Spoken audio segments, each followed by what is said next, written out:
I request Dr. Bhaskar Das to come on stage and deliver the hidden Christ and Christian principles prevailing in Saivism and Vaishnavism. சகோதர சகோதரிகளே, இந்த நல்ல நாளின் காலையிலே கிறிஸ்தவ பிராமண சேவா சமிதியினுடைய 2ஆம் ஆண்டு நிறைவு விழாவிலே கலந்து கொள்வதில் நான் பெருமகிழ்ச்சி அடைகிறேன். கடந்த ஆண்டு திருவான்மியூரிலே நடைபெற்ற அந்த நிகழ்ச்சி மிக சிறப்பாக அமைந்திருந்தது. இங்கே வந்திருந்த உங்கள் அனைவருக்கும் தெரியும். அதிலேயும் எனக்கு அந்த நல்ல ஒரு வாய்ப்பினை நீங்கள் எனக்கு கொடுத்தீர்கள். இந்த நாளிலும் கூட இயேசு பெருமான் இந்தியாவிலே எப்பொழுது அறிவிக்கப்பட்டாரோ அப்பொழுதிருந்தே இங்கே இருக்கின்ற மக்களினுடைய நம்பிக்கை, அவர்களுடைய ஒழுக்கங்கள், இலக்கியங்கள், சித்தாந்தம், வேதாந்தம் ஆகிய அனைத்திலும் இயேசு கிறிஸ்து ஒருவரே உள்ளே இருக்கின்றார். The unknown Christ of Hinduism என்பதாக ஒரு நூல் ரெய்மண்டோ பணிக்கர் என்பவர் எழுதியிருக்கிறார். மிக சிறப்பான ஒரு நூல். அதில் பார்க்கின்ற போது எப்படி வேதாந்தத்திலே இயேசு கிறிஸ்துவானவர் பூரணமாக முழுமையாக உள்ளே ஒளிந்திருக்கிறார், அவர் எப்படி வெளிக்கொண்டு வருவது என்பதை குறித்தெல்லாம் அவர்கள் எழுதியிருக்கிற அந்த நூலை நான் என்னுடைய PhD ஆய்வுக்காக நான் அதை ஆய்வு செய்திருந்த காலங்களிலே நான் அதை படித்து பார்த்து மிகவும் மகிழ்ச்சி அடைந்தேன். ஆகையினாலே வேதாந்தம், பிரம்மசூத்திரம் இவைகளிலே அதிகமான அளவுக்கு ஈடுபாடு எனக்கு ஏற்பட்டது. ஆனாலும் கூட இந்தியாவிலே இயேசு கிறிஸ்து அவருடைய நற்செய்தி எப்பொழுது அறிவிக்கப்பட்டது என்பது நமக்கு தெரிந்திருக்கலாம், பலருக்கு தெரியாமல் இருந்திருக்கலாம். தோமையர் இந்தியாவிற்கு கிபி 49 வந்துவிட்டார். அவர் நம்முடைய தமிழகத்திற்கு வந்தது கிபி 52, வடநாட்டிற்கு 49 வந்துவிட்டார். ஆக கிறிஸ்துவினுடைய சகாப்தம் தொடங்குவதற்கு முன்னால் பழைய பகுதியிலே இந்தியாவிலே கடவுள் நம்பிக்கை கூடிய எந்த ஒரு சமயமுமே இல்லை. வேதங்கள் என்பதாக சொல்லுகின்றதெல்லாம் பின்னால கிளாசிக்கல் சான்ஸ்கிரிட், செம்மொழி சமஸ்கிருதத்தில் எழுதப்பட்டது என்பதாக இன்னைக்கு கொடுக்கப்பட்டிருக்கின்ற கிடைத்திருக்கின்ற தரவுகளை எல்லாம் நாம் பார்க்கின்ற போது அவை கிபி 4க்கு பின்னர் தான். அதற்கு முன்னால கல்வெட்டு சான்று 2ல் தான் கிடைக்குது, 2ஆவது நூற்றாண்டுல. அதற்கு முன்பு கிபி 1ஆம் நூற்றாண்டுக்கு முன்பு இந்தியாவில் வேற என்ன கடவுள் சமயம் இருந்தது? கடவுளை வழிபட்டு வந்த சமயம் என்ன சமயம் இருந்தது? ஒரு சமயமுமே இல்லை. சமணம், பௌத்தம், இந்த 2 சமயங்களிலும் கடவுள் நம்பிக்கை இல்லை, கடவுள் கோட்பாடே இல்லை. வேதங்கள் வெறும் வழிபாடு தான், வெறும் வர்ஷிப். அதுல பூரணமா ரொம்ப முழுமையாக டெவலப் ஆகி வளர்ச்சியுற்ற நிலையில கடவுள் கோட்பாட்டை பார்க்க முடியாது. ஆக இங்க நாம பார்க்கின்ற போது இயேசு கிறிஸ்துவினுடைய நற்செய்திய அவருடைய நேரடி மாணாக்கர் தோமா கொண்டு வந்த பிற்பாடுதான் இந்த நாட்டில் கடவுள் நம்பிக்கை வளர்ந்தது. கடவுள் இந்த உலகத்தில் மனிதனாக வந்து இந்த உலகத்தை தன்னுடைய உயிரை, தன்னுடைய இரத்தத்தை சிந்தி மீட்டுக் கொள்வார் என்கின்ற கருத்து வந்தது. அப்படி மீட்டுக்கொண்ட அந்த அன்பை, அந்த அன்பிலே எனக்கு நம்பிக்கை நான் வைக்கின்ற போது எனக்கும் மீட்பு கிடைக்கும். இதாங்க கிறிஸ்தவ விசுவாசம் முழுவதும் இங்க இருக்கின்ற சைவ சமயம், வைணவ சமயத்தில் அடிப்படையாக இருக்கிறது. திருமூலர் பாடுகின்ற போது ரொம்ப அழகான ஒரு பாடல். வெண்ணின்று இழிந்து வினைக்கு ஈடாய் மெய்கொண்டு தன்னின்ற தாளை தலைக்காவில் மேல் வைத்து உன்னின்று உருக்கி ஓர் ஒப்பில்லா ஆனந்த கண்ணின்று காட்டி என் களிம்பருத்தானே. திருமூலர் பாடுறார், கிறிஸ்தவர் இல்லை. இன்றைக்கு நாம சொல்லுகின்ற பெயர் அவருக்கு அப்பொழுது கொடுக்கப்படவில்லை. வெண்ணின்று இழிந்து வினைக்கு ஈடாய் மெய்கொண்டு கடவுள் என்ன செய்யறாரு? வானத்திலிருந்து இழிந்து இறங்கி வினைக்கு ஈடாய் மெய்கொள்ளுகின்றார். ஏன் கடவுள் இந்த உலகத்திலே மனிதனாக அவதாரம் செய்ய வேண்டும்? அவருக்கு ஏன் இந்த உடம்பு கொடுக்கப்பட வேண்டும்?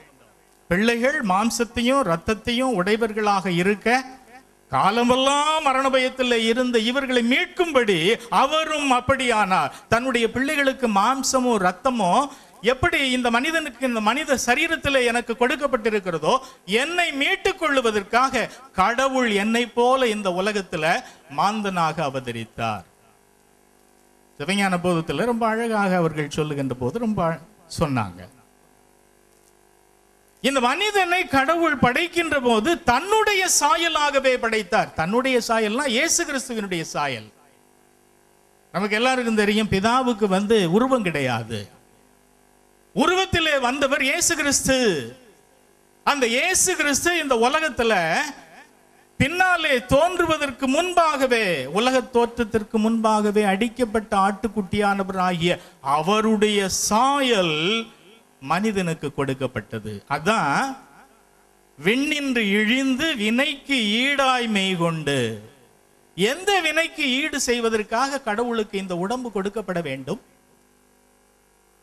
நமக்கு எல்லாருக்கும் தெரியும், விவிலியத்துல பரிசுத்த வேதாகமத்தில் 1வது அதிகாரம் 2வது அதிகாரம் 3வது அதிகாரத்தை நாம் பார்க்கின்ற போது இந்த உலகம் எப்படி படைக்கப்பட்டது, எப்படி அது வீழ்ந்து போனது பாவத்திலே, அதை மீட்டுக் கொள்வதற்காக கடவுளுடைய இறை திட்டம் என்ன என்பது அடிப்படையாக நமக்கு சொல்லப்பட்டிருக்கின்றது. ஆக அந்த 1வது மனிதன் ஆதாம் கடவுளுடைய கட்டளையை மீறின காரணத்தினால, பிசாசினுடைய அந்த ஆலோசனைக்கு அவன் செவி கொடுத்து அவன் அடிமையாகி போய்விட்ட காரணத்தினால அவன் மரணத்திற்கும் பாவத்திற்கும் உள்ளானான். இதான் வேதாகமத்தில் நாம பார்க்கின்ற வரலாறு. ஆக அந்த மனிதன் அப்படியே போய்விட வேண்டும் என்பது கடவுளுடைய சித்தம் அல்ல. அவனை மீட்டுக் கொள்ள வேண்டும். அந்த மீட்டுக் கொள்ளுவதற்காக என்ன செய்யறது? அந்த வினைக்கு ஈடாய் மெய் கொண்டு, மெய் என்று சொல்லுவது இந்த உடம்பு, இந்த சரீரம்.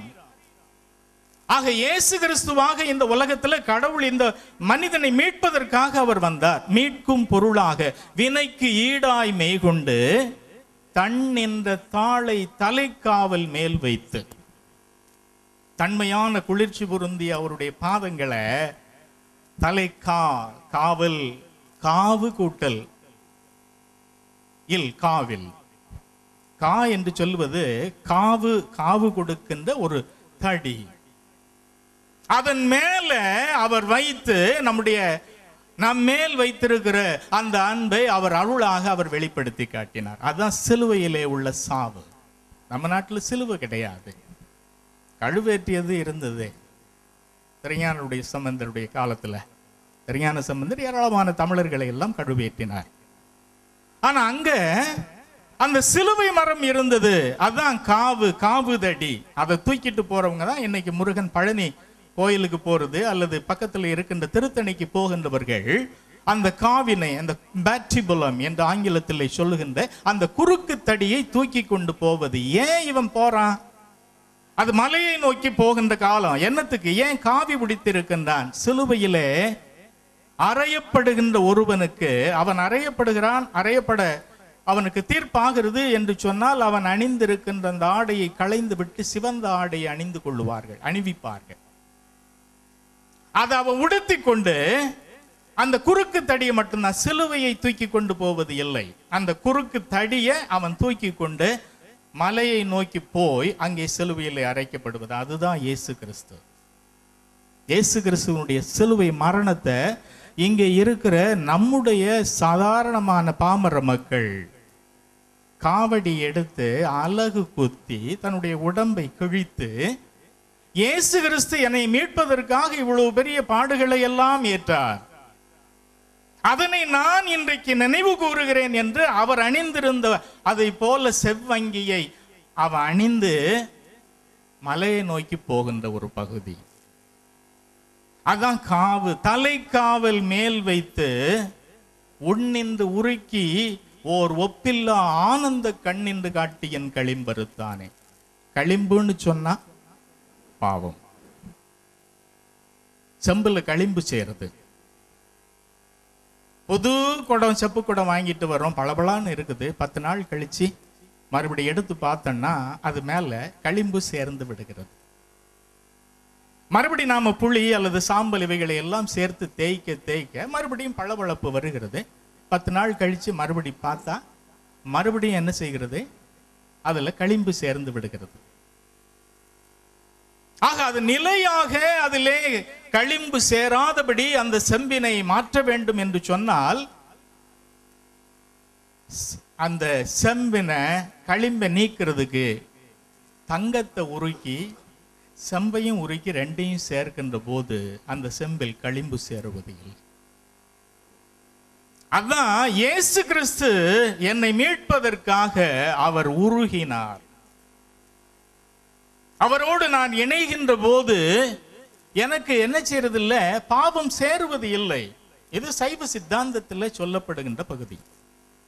உன்னின்று உருக்கி ஒப்பில்லா ஆனந்த கண் என்று காட்டி எனக்கு ஆனந்த கண், புதிதாக எனக்கு ஒரு பரிசுத்தமான ஒரு கண்ணை பரிசுத்த ஆவியானவர் என் உள்ளத்துக்குள்ள வந்ததுனால இந்த உலகத்தில் இருக்கின்ற நன்மை தீமைகளை பகுத்தறியத்தக்கதான ஒரு சிறந்த கண்ணினை எனக்கு காட்டுகின்றார். ஆனந்த கண் என்று காட்டி என் களிம்பு அறுத்தான், என்னுடைய பாவங்களை எல்லாம் அறுத்து விட்டான். இதை திருமூலர் பாடுகிறார். ஆக ஏன் இந்த உலகத்துல கடவுள் மனிதனாக வர வேண்டும்? பொய் நின்ற ஞானமும் பொல்லா ஒழுக்கும் அழுக்குடம்பும் இன்னின்ற நீர்மை இனி யாம் உறாமை உயிரளிப்பான் என்னின்ற யோனியுமாய் பிறந்தாய் இமையோர் தலைவா மெய் நின்று கேட்டருளாய் அடியேன் செய் விண்ணப்பமே. ஆழ்வாருடைய பாடல். பொய் நின்ற ஞானம் பொல்லா ஒழுக்கு அழுக்கு உடம்பு, பரிசுத்தம் இல்லாம பாவத்திலே முழுமையாக என்னுடைய உடம்பு அழுக்கு, என்னுடைய ஞானம் அழுக்கு, என்னுடைய ஒழுக்கம் அழுக்கு, இவை எல்லாவற்றிலும் இருந்து என்ன செய்ய வேண்டும்? என்னை மீட்டெடுக்க வேண்டும். அதனால் அவர் என்ன செய்யறாரு? என்னின்ற யோனியுமாய் பிறந்தா இமையோர் தலைவா, இமையவர்களுக்கெல்லாம் தலைவனாக விளங்குகின்ற என்னுடைய கடவுள் என்ன செய்யறாரு? இந்த உலகத்துல என்னை மீட்டுக் கொள்ளுவதற்காக வேண்டி யோனியில தாயினுடைய வயிற்றில மனிதனாக பிறந்தார். நம்மாழ்வாருடைய பாடல். ஆக இந்த மனிதனை மீட்க வேண்டும், அதுதாங்க அவதாரத்தினுடைய நோக்கம். அவதார கோட்பாடு என்று சொல்லுகின்ற போது கடவுள் இந்த உலகத்துல இறங்கினார். அவதார், அது 2 சமஸ்கிருதத்தில் உள்ள 2 இரட்டை சொற்கள். அவங்கிறது பிரிஃபிக்ஸ், தாருங்கிறது பின்னால வருகின்ற அந்த சொல். the process of coming down, இறங்கி வர்றது. கீழ இருந்து மேல ஏறுறது அவதாரம் கிடையாதுங்க. it is the opposite of ascent. இங்க நாம பார்க்கின்ற போது இந்த நாட்டில் ராமன் அல்லது கிருஷ்ண இவர்கள் எல்லாம் என்ன செய்யறாங்க? they are being elevated to the level of godhood. no, அது அல்ல. பகவத்கீதையில் சொல்லுகின்ற போது இந்த உலகத்துல மனிதனை மீட்பதற்கு கடவுள் இந்த உலகத்தில் அவதாரம் செய்ததற்கு என்ன சொல்லுகிறது? திவ்யம் ஜன்மா, திவ்யமான ஜன்மம். நாம இந்த நாட்டில் பார்க்கின்ற அவதார புருஷர்களாக நாம காட்டப்படுகின்ற இவர்கள் எல்லாம் இதோடு சேர்த்து ஒப்பிட்டு பார்த்தோம் அப்படின்னு சொன்னா யார் திவ்யம் ஜன்மா என்பது நமக்கு தெரிந்துவிடும். அதனால்தான் இயேசு கிறிஸ்துவனுடைய பிறப்பை பற்றி சொல்லுகின்ற போது அவருடைய பிறப்பு கன்னி பிறப்பு. வீரமாமுனிவர் அவருடைய காப்பியத்தில் பாடுகின்ற போது கன்னி சங்கு என்று சொல்லுவார். இந்த கன்னி சங்கு என்பது என்ன செய்யறதில்ல, இது ஒரு ஆணினுடைய சேர்க்கை இல்லாமலேயே இன்னொரு சங்கினை பெற்றெடுக்கின்ற இயல்பினை உடையது கன்னிச்சங்கு. அப்படிப்பட்ட சிறப்பு யாருக்கு உரியது? கடவுளுக்கு உரியதுங்க. அவர் பரிசுத்தமானவர். அதுதான் இங்க சிவஞான போதத்தில் ரொம்ப அழகா அவர்கள் காட்டினார்கள். இது கடந்த மாதத்திலே நடைபெற்ற அந்த நிகழ்ச்சியிலே நான் கலந்து கொள்ள முடியவில்லை. இன்றைக்கு அதை பார்த்தேன். எனக்கு பெரிய மகிழ்ச்சி. சிவஞான போதத்தில் அது ஐயா அவர்கள் அந்த 1வது சூத்திரத்தை நன்றாக விளக்கி காட்டினார்கள். அதுல இன்னொரு செய்தி இருக்கின்றது. முத்தி முதற்கொடிக்கு மோகக்கொடி படர்ந்து அத்தி பழுத்தது, அருள் என்னும் கத்தியினால் மோகக்கொடி அறுக்க முத்திப்பழம் பழுக்கும் ஏகக்கொடி எழுங்கான் என்று சித்தாந்தம். சித்தாந்தம்னா முடிந்த முடிவு, இதுக்கு மேல ஒரு முடிவும் கிடையாது. சைவ சமயத்தில் இருக்கின்ற அந்த தோத்திர பாடல்கள் எல்லாவற்றையுமே ஒருங்க ஒன்னாக சேர்த்து அதுக்கப்புறம் அதுல